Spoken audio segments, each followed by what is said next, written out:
60년 동안 수면과 영양을 연구하면서 같은 연구자들 사이에서도 잘 알려주지 않는 비밀을 알게 됐습니다. 바로 마그네슘 복용 시간의 문제입니다. 많은 분들이 단순히 마그네슘을 먹기만 하면 된다고 믿고 계시죠. 하지만 사실은 언제 먹느냐에 따라 약이 되기도 하고 독이 되기도 합니다. 이게 정말 중요한 부분인데 아무도 제대로 알려주지 않더라고요. 제가 처음 이 사실을 깨달은 건 30년 전이었어요. 당시 저희 연구실에서 수면 장애 환자들을 대상으로 마그네슘 보충 실험을 진행하고 있었는데 같은 용량의 마그네슘을 먹어도 사람마다 반응이 천차만별이었거든요. 어떤 분은 깊게 잠들고 컨디션이 좋아지는데 어떤 분은 오히려 속이 불편하고 잠을 더 못 자는 거예요. 처음엔 개인차라고 생각했는데 자세히 들여다보니 복용 시간과 방법에 따른 차이였습니다. 그때부터 본격적으로 마그네슘의 체내 흡수 과정과 시간대별 효과를 연구하기 시작했어요. 수백 명의 사례를 분석하고 혈중 농도 변화를 추적하면서 놀라운 사실들을 발견했습니다. 제가 연구실에서 만난 수많은 사례들을 보면서 깨달은 게 있습니다.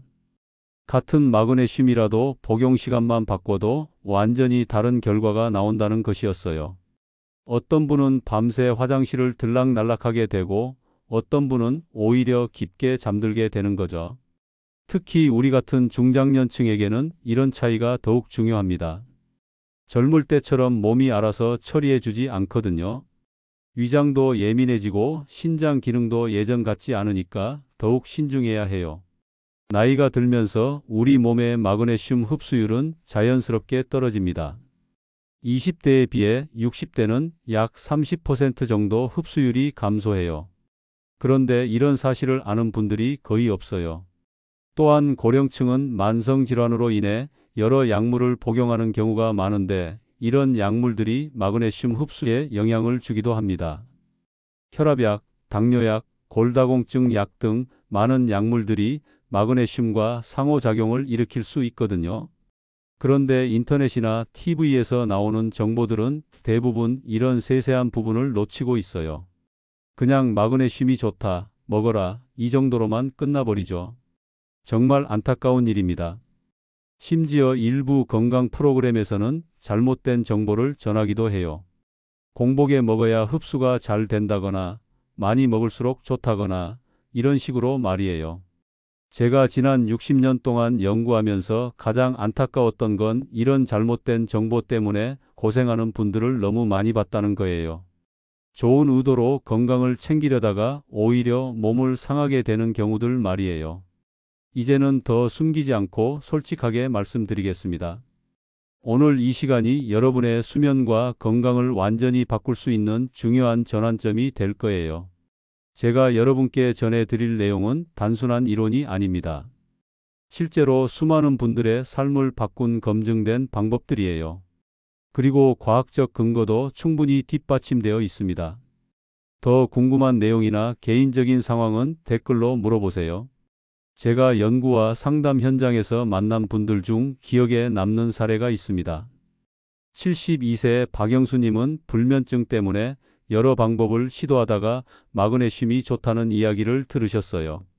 그래서 매일 밤 잠자기 직전에 마그네슘을 드셨습니다. 박영수님은 평소에 성실하고 꼼꼼한 분이셨어요. 건강에 대한 관심도 높으시고 운동도 꾸준히 하셨죠. 그런데 60대 후반부터 잠들기가 어려워지고 새벽에 자주 깨는 일이 잦아졌습니다. 처음엔 나이 때문이라고 생각하셨대요. 하지만 점점 심해지면서 낮에도 피곤하고 집중력이 떨어지더라고요. 그래서 인터넷에서 정보를 찾아보시다가 마그네슘이 수면에 도움이 된다는 걸 알게 되셨습니다. 그런데 문제는 복용 방법이었어요. 어떤 블로그에서는 잠자기 전에 먹으면 수면 효과가 좋다고 하더라고요. 또 다른 곳에서는 공복에 먹어야 흡수가 잘 된다고 했고요. 박영수님은 이 두 가지 정보를 합쳐서 매일 밤 잠자리에 들기 30분 전에 빈속에 마그네슘을 드셨습니다. 처음 며칠은 별다른 느낌이 없었는데 일주일 정도 지나면서 이상한 증상들이 나타나기 시작했어요. 좋아지기는커녕 속이 더 불편해지고 새벽마다 화장실을 들락날락해야 했어요. 결국 잠은 더 줄고 피로만 쌓여갔죠. 부인도 걱정이 되어서 제게 상담을 요청하셨습니다. 상담을 위해 박영수님을 만났을 때 정말 지쳐 보이셨어요. 몇 달째 제대로 잠을 못 주무시니까 얼굴도 창백하고 기력도 많이 떨어져 있더라고요. 제가 박영수님의 복용 패턴을 자세히 살펴보니 문제가 보였어요. 빈속에 고용량을 한 번에 드시고 계신 거였습니다. 이건 정말 위험한 방법이었어요. 먼저 마그네슘이 왜 위장에 부담을 주는지 설명해 드렸어요. 마그네슘은 삼투압 작용 때문에 장에서 수분을 끌어당기는 성질이 있거든요. 그래서 공복에 먹으면 위산과 직접 반응하면서 속쓰림을 일으키고 장에서는 설사를 유발할 수 있어요. 특히 고령자의 경우 위 점막이 얇아져 있어서 더욱 민감하게 반응합니다. 게다가 취침 전에 먹으면 밤사이 계속 장운동이 활발해져서 숙면을 방해하게 되죠. 그래서 제가 박영수님의 복용 시간을 완전히 바꿔드렸습니다. 공복이 아니라 저녁 식사 후에만 드시도록 조정한 거죠. 그리고 양도 절반으로 줄였어요. 또한 마그네슘과 함께 드실 수 있는 음식들도 추천해 드렸습니다. 바나나나 견과류 같이 칼륨이 풍부한 음식을 함께 드시면 마그네슘의 흡수가 더 좋아진다고 말씀드렸어요. 놀랍게도 3주 만에 박영수님 얼굴이 환해지더라고요. 예전처럼 푹 자기 시작하셨고 새벽에 깨는 일도 거의 없어졌습니다.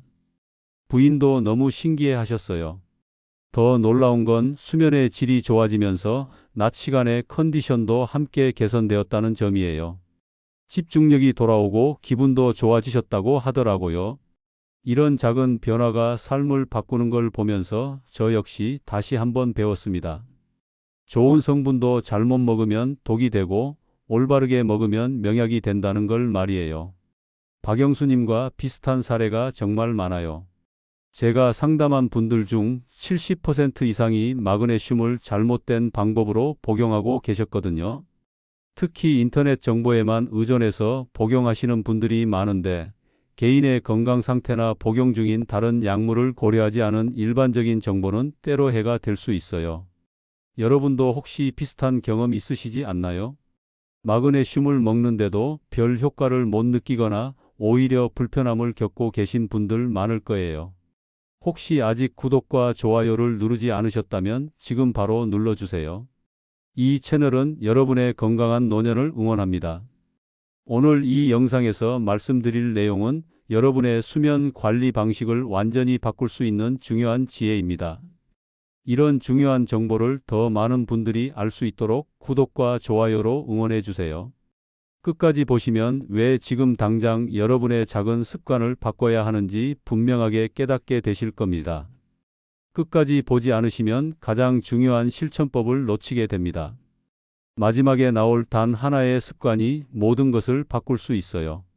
뒤에 나올 황금 시간대를 모르시면 지금까지의 노력이 의미 없어질 수 있거든요.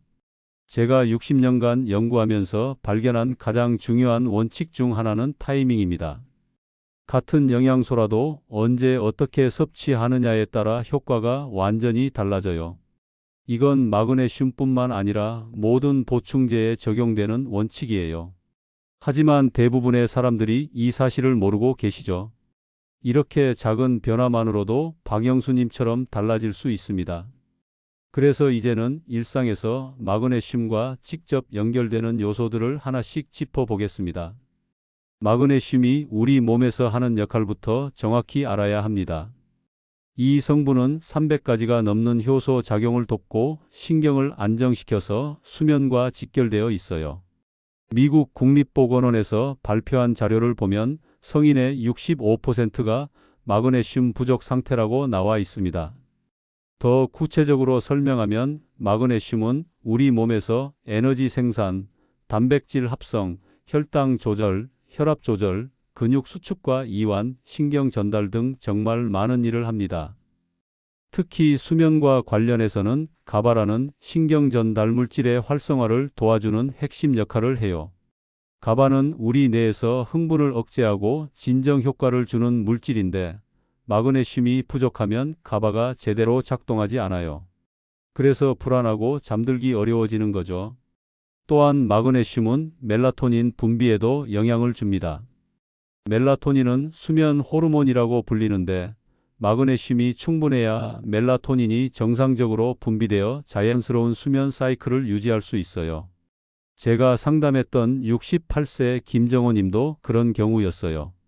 계속 잠을 못 자고 밤에 다리 근육이 당긴다고 하시더라고요.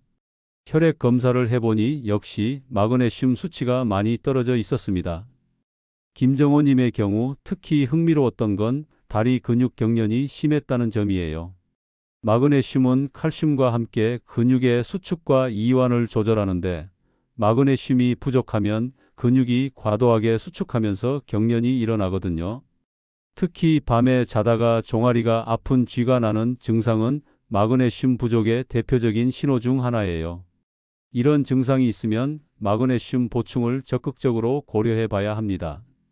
그래서 채소와 견과류 섭취를 늘리시면서 보충제도 함께 활용하도록 도움을 드렸어요. 하지만 여기서 중요한 건 혈액 검사를 통해 정확히 확인하는 거예요. 추측만으로는 안 됩니다. 혈액 검사에서 마그네슘 수치는 보통 혈청 마그네슘으로 측정하는데 정상 범위는 1.7에서 2.2mg/dl예요. 하지만 이 수치가 정상이라고 해서 마그네슘이 충분하다고 할 수는 없어요. 왜냐하면 우리 몸의 마그네슘 중 99%는 뼈와 근육, 세포 내부에 저장되어 있고 혈액 속에는 1%만 있거든요. 그래서 혈청 마그네슘이 정상이어도 실제로는 부족할 수 있어요. 더 정확한 검사로는 적혈구 내 마그네슘 농도를 측정하는 방법이 있어요. 이건 세포 내 마그네슘 상태를 더 잘 반영하거든요. 혹시 여러분도 밤에 자주 깨거나 근육이 잘 당기시지 않나요? 이런 증상들이 바로 마그네슘 부족을 의심해 볼 수 있는 신호들이에요. 다른 증상들로는 눈 떨림, 피로감, 집중력 저하, 불안감, 두통, 변비 등이 있어요. 이런 증상들이 여러 개 겹쳐서 나타난다면 마그네슘 부족을 의심해 봐야 합니다. 그런데 많은 분들이 잘못된 복용 시간 때문에 고생하고 계십니다. 특히 공복에 먹거나 취침 직전에 드시는 경우가 많아요. 이건 정말 위험한 방법입니다. 공복에 마그네슘을 먹으면 흡수율이 떨어지고 위를 자극해요. 일본 도쿄 대학에서 진행한 연구를 보면 공복 시 흡수율이 30%나 감소한다고 나와 있어요. 이게 왜 그런지 설명해 드리면 마그네슘은 위산과 만나면 염산 마그네슘으로 변하는데 이 과정에서 위벽을 자극할 수 있어요. 특히 빈속일 때는 위산 농도가 높아서 자극이 더 심해지죠. 또한 마그네슘은 장에서 흡수되는데 음식물이 없으면 장통과 시간이 너무 빨라져서 충분히 흡수되지 못해요. 그래서 공복 복용은 효과도 떨어지고 부작용만 늘어나는 거죠. 제가 만났던 최성자 70세님이 바로 그런 케이스였습니다. 취침 전에 마그네슘을 드셨는데 설사와 속쓰림이 계속 나타났어요. 밤잠도 설치고 낮에도 피곤해 하셨죠. 최성자님은 특히 위가 약한 편이셨는데 공복에 마그네슘을 드시면서 위염 증상까지 악화되었어요. 처음엔 마그네슘 때문인 줄 몰랐는데 복용을 중단하니까 증상이 좋아지더라고요. 그래서 반드시 식사 직후에 섭취하셔야 한다고 말씀드렸어요. 특히 위장이 약한 분들은 공복 복용을 절대 피해야 합니다. 식사 후에 먹으면 음식물이 위벽을 보호해주고 소화 효소들도 활성화되어 있어서 마그네슘 흡수에도 도움이 돼요. 또한 장통과 시간도 적절해져서 충분한 흡수가 가능해집니다. 혹시 여러분도 공복에 드신 적 있으신가요? 그렇다면 지금부터라도 바꾸셔야 해요. 취침 직전 복용도 피해야 할 이유가 있어요. 마그네슘은 장 운동을 활발하게 만드는 성질이 있거든요. 그래서 잠자기 직전에 먹으면 밤사이 장이 계속 움직여서 숙면을 방해할 수 있어요. 또한 마그네슘의 이뇨 작용 때문에 밤중에 화장실에 가게 될 확률도 높아져요. 이렇게 되면 수면의 질이 오히려 나빠지게 되죠. 그럼 언제가 가장 좋은 시간일까요? 바로 저녁 식사 후 20분에서 30분 사이입니다. 이 시간대가 흡수율이 가장 높고 위장 부담이 적어요. 한국영양학회에서 발표한 보고서에서도 저녁 식후 섭취가 가장 안정적이라고 밝혔습니다. 앞서 말씀드린 72세 박영수 님도 저녁 식후로 시간을 바꾼 뒤에 숙면을 되찾으셨거든요.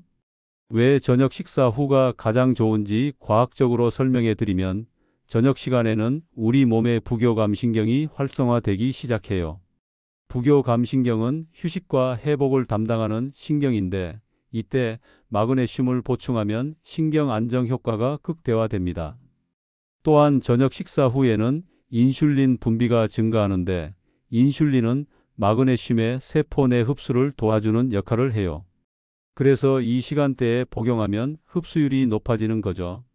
저녁 식사 후에 따뜻한 물과 함께 섭취하시면 됩니다. 따뜻한 물은 위장을 편안하게 해주고 혈액순환을 도와서 흡수를 더욱 원활하게 만들어줘요. 하지만 과식을 한 후보다는 적당한 식사를 하신 뒤에 드시는 게 좋아요. 과식을 하면 소화에 부담이 가서 마그네슘 흡수에 영향을 줄 수 있거든요. 오늘 저녁부터 실천해 보실 수 있겠나요? 정말 간단한 변화인데 효과는 놀라울 거예요. 특히 우리 같은 고령층은 더욱 주의해야 할 점들이 있습니다. 나이가 들수록 위장과 신장 기능이 약해지거든요. 대한노인의학회에서 발표한 자료를 보면 고령층은 마그네슘 과잉 섭취의 위험이 크다고 나와 있어요. 고령자의 경우 신장 기능이 저하되어 마그네슘 배출 능력이 떨어져요. 그래서 젊은 사람과 같은 양을 먹어도 체내에 축적될 가능성이 높아지죠. 또한 고령자는 위산 분비가 줄어들어서 마그네슘의 이온화가 잘 안 될 수 있어요. 그래서 오히려 소량을 자주 나누어서 먹는 게 더 효과적이에요. 80세 김영수님 같은 경우에는 공복에 고용량을 드시다가 신장에 부담이 온 적이 있었습니다.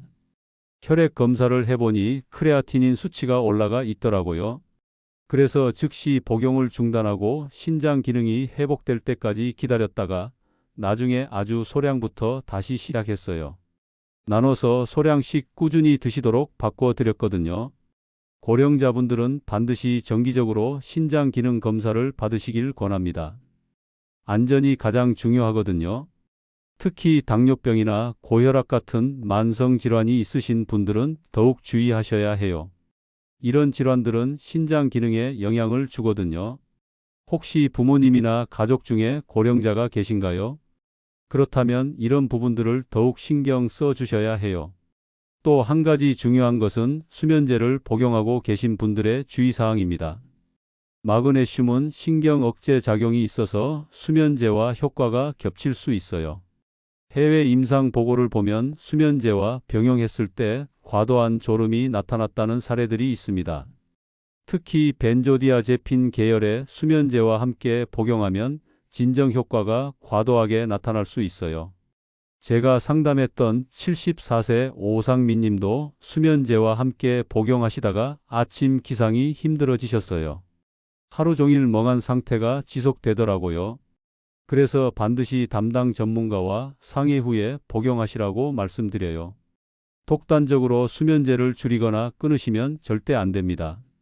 수면제를 복용하고 계신 분들은 마그네슘을 시작하기 전에 먼저 담당 의사에게 알려주세요.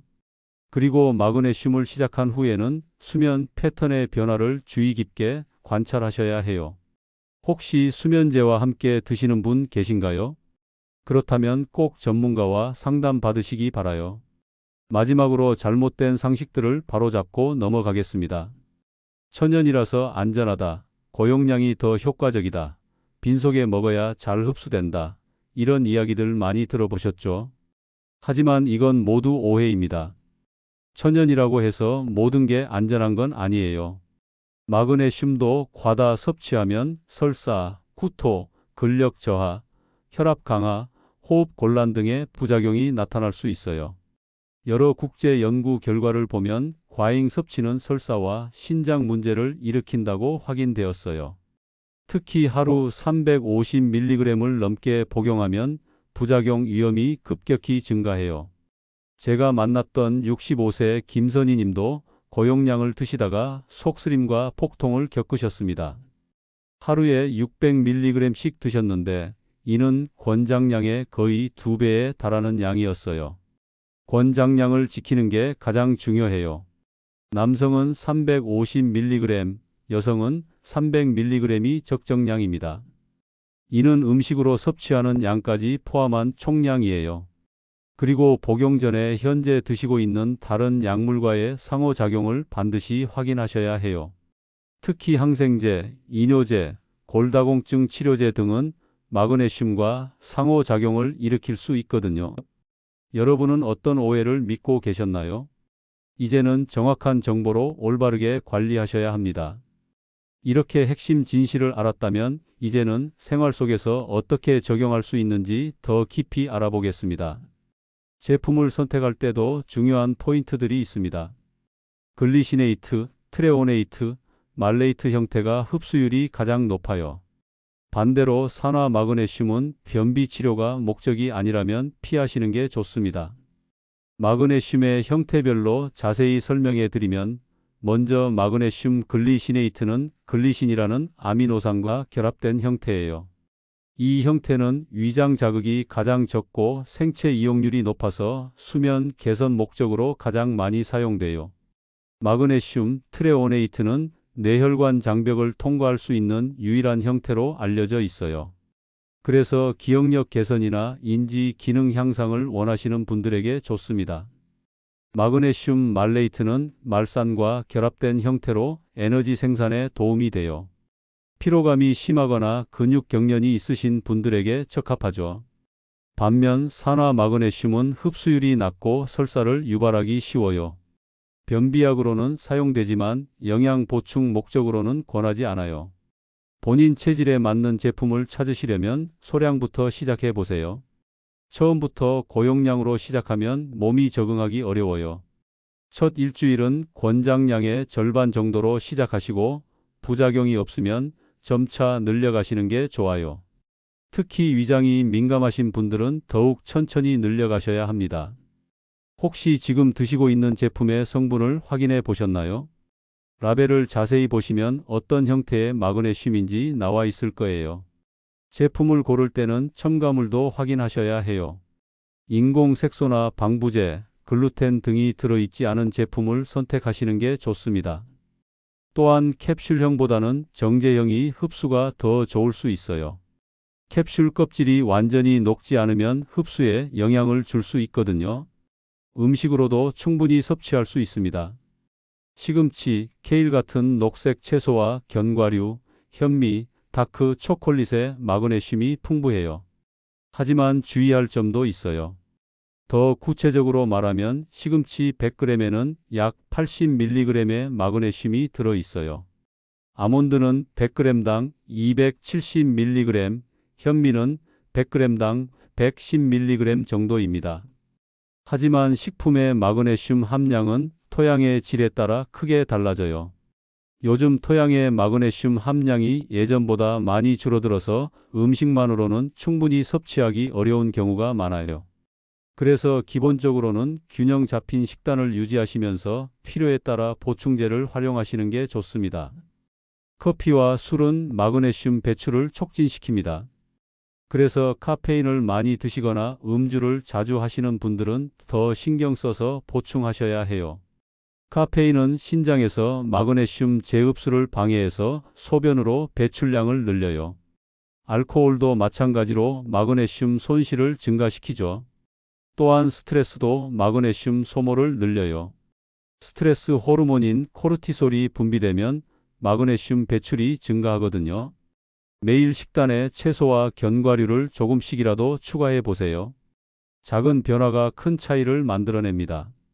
간단한 방법으로는 아침에 견과류 한 줌을 먹거나 샐러드에 시금치를 추가하거나 간식으로 다크 초콜릿을 조금 드시는 것들이 있어요. 오늘 식탁에 마그네슘이 풍부한 음식이 있었나요?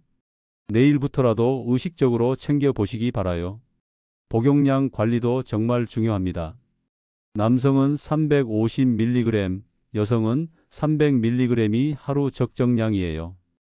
하지만 고령자분들은 신장 기능에 따라 더 낮은 용량이 필요할 수 있습니다. 이 권장량은 모든 소스에서 섭취하는 총량이에요. 음식에서 섭취하는 양까지 포함해서 계산하셔야 합니다. 예를 들어 평상시 식단에서 150mg 정도를 섭취한다면 보충 제로는 150-200mg 정도만 추가하시면 되는 거죠. 한 번에 몰아서 먹지 마시고 아침과 저녁 두 번으로 나누어서 드세요. 이렇게 하면 흡수도 더 잘 되고 위장 부담도 줄일 수 있어요. 우리 몸은 한 번에 많은 양의 마그네슘을 흡수할 수 없어요. 그래서 나누어 먹는 게 훨씬 효율적입니다. 혹시 지금 드시고 계신 복용량을 정확히 알고 계신가요? 모르고 계시다면 오늘부터라도 확인해 보시기 바라요. 생활 습관과 함께 관리하는 것도 빼놓을 수 없습니다. 스트레스와 카페인, 가공식품은 마그네슘 소모를 늘려요. 특히 요즘 같은 시대에는 스트레스가 정말 많잖아요. 만성 스트레스는 마그네슘 결핍의 주요 원인 중 하나예요. 스트레스를 받으면 부신에서 코르티솔이 분비되는데 이 호르몬이 신장에서 마그네슘 배출을 증가시켜요. 또한 스트레스 상황에서는 근육이 긴장하고 심장박동이 빨라지면서 마그네슘 소모량이 늘어나죠. 가공식품도 문제예요. 가공 과정에서 마그네슘이 많이 손실되고 인공 첨가물들이 마그네슘 흡수를 방해할 수 있거든요. 운동이 부족하면 마그네슘의 효과도 줄어듭니다. 가벼운 산책이라도 꾸준히 하시면서 충분한 수면 환경도 함께 만들어 보세요. 운동을 하면 혈액순환이 좋아져서 마그네슘의 체내 이용률이 높아져요. 또한 근육 수축과 이완이 반복되면서 마그네슘의 근육 내 저장량도 늘어나죠. 하지만 너무 격렬한 운동은 오히려 마그네슘 손실을 증가시킬 수 있어요. 적당한 강도의 유산소 운동이 가장 좋습니다. 요즘 스트레스와 카페인 섭취는 얼마나 되시나요? 솔직히 생각해 보시면 예전보다 많아지지 않았나요? 다른 영양소와의 상호작용도 알아야 합니다. 마그네슘은 칼슘, 비타민 D, 아연 등과 밀접한 관련이 있어요. 칼슘과 마그네슘의 이상적인 비율은 2대 1 정도예요. 칼슘만 너무 많이 섭취하면 마그네슘 흡수가 방해될 수 있거든요. 비타민 D는 마그네슘의 흡수와 활용을 도와줘요. 그래서 마그네슘 보충제를 드실 때 비타민 D도 함께 충분히 섭취하시는 게 좋습니다. 아연도 마그네슘과 상호작용해요. 아연이 부족하면 마그네슘의 효과가 떨어질 수 있어요. 정기적인 점검도 놓치시면 안 됩니다. 1년에 한두 번은 혈액 검사로 마그네슘 수치를 확인해 보세요. 특히 신장 질환이 있으신 분들은 반드시 주기적인 검사가 필요해요. 마그네슘 수치뿐만 아니라 신장 기능 지표인 크레아티닌, 요소질소 수치도 함께 확인하시는 게 좋아요. 정기 검진 받으실 때 꼭 마그네슘 수치도 함께 확인해 달라고 요청하세요. 대부분의 병원에서 쉽게 검사할 수 있어요. 또한 복용 중인 다른 약물이 바뀔 때마다 마그네슘과의 상호작용을 확인해 보시는 것도 중요해요. 계절별로도 마그네슘 필요량이 달라질 수 있어요. 여름에는 땀으로 손실이 늘어나고 겨울에는 비타민 D 부족으로 마그네슘 활용이 떨어질 수 있거든요. 마지막으로 마그네슘 수치 검사를 받아보신 적이 있으신가요? 없으시다면 다음 검진 때 꼭 포함시켜 보시기 바라요. 이제 오늘의 내용을 정리하면서 마무리를 짓겠습니다. 오늘 말씀드린 핵심을 정리해 보겠습니다. 잘못된 상식은 공복이나 자기 직전에 마그네슘을 먹어야 좋다는 것이었어요. 하지만 올바른 관리법은 저녁 식사 후 20분에서 30분 사이에 따뜻한 물과 함께 복용하는 것입니다. 이 작은 차이가 정말 큰 변화를 만들어내요. 잘못 관리하면 속쓰림, 설사, 신장 부담이 올 수 있지만 제대로 관리하면 숙면과 신경 안정, 삶의 질 개선이 가능합니다. 제가 60년간 연구하면서 만난 수많은 사례들을 통해 확신하게 된 것이 있어요. 마그네슘은 단순히 영양소가 아니라 우리 몸의 전체적인 균형을 잡아주는 핵심 물질이라는 거예요. 특히 우리 중장년층에게는 이런 올바른 방법이 더욱 중요해요. 젊을 때처럼 몸이 알아서 처리해주지 않으니까 더 신중하게 접근해야 하거든요. 나이가 들면서 자연스럽게 감소하는 마그네슘 흡수율, 약해지는 신장 기능, 늘어나는 스트레스와 약물 복용 등을 모두 고려해서 관리해야 합니다. 제가 60년간 연구하면서 깨달은 것 중 하나가 바로 이거예요. 좋은 성분도 잘못 사용하면 독이 되고 평범한 것도 올바르게 사용하면 명약이 된다는 건 말이에요. 박영수님처럼 단순히 복용 시간만 바꿨는데도 완전히 다른 결과가 나타날 수 있어요. 여러분도 충분히 그런 변화를 경험하실 수 있습니다. 하지만 여기서 중요한 건 인내심이에요. 마그네슘의 효과는 하루아침에 나타나지 않아요. 보통 2-3주 정도는 꾸준히 드셔야 몸에서 변화를 느낄 수 있거든요. 왜냐하면 마그네슘은 우리 몸의 세포 깊숙이 저장되어야 효과를 발휘하거든요. 혈액 속 마그네슘이 정상화되는 것과 실제 세포 내 마그네슘이 충분해지는 것은 다른 문제예요. 제가 오늘 당장 권해드리는 한 가지 실천이 있습니다. 오늘 저녁 식사 후 20분 뒤에 마그네슘을 따뜻한 물과 함께 드셔보세요. 정말 단순하지만 강력한 변화가 찾아올 거예요. 그리고 양도 욕심내지 마시고 권장량만 드시기 바라요.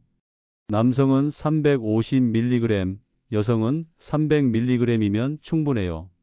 더 많이 먹는다고 더 좋아지는 게 아니거든요. 오히려 과다 섭취는 부작용만 늘릴 뿐이에요. 적정량을 꾸준히 드시는 것이 가장 안전하고 효과적입니다.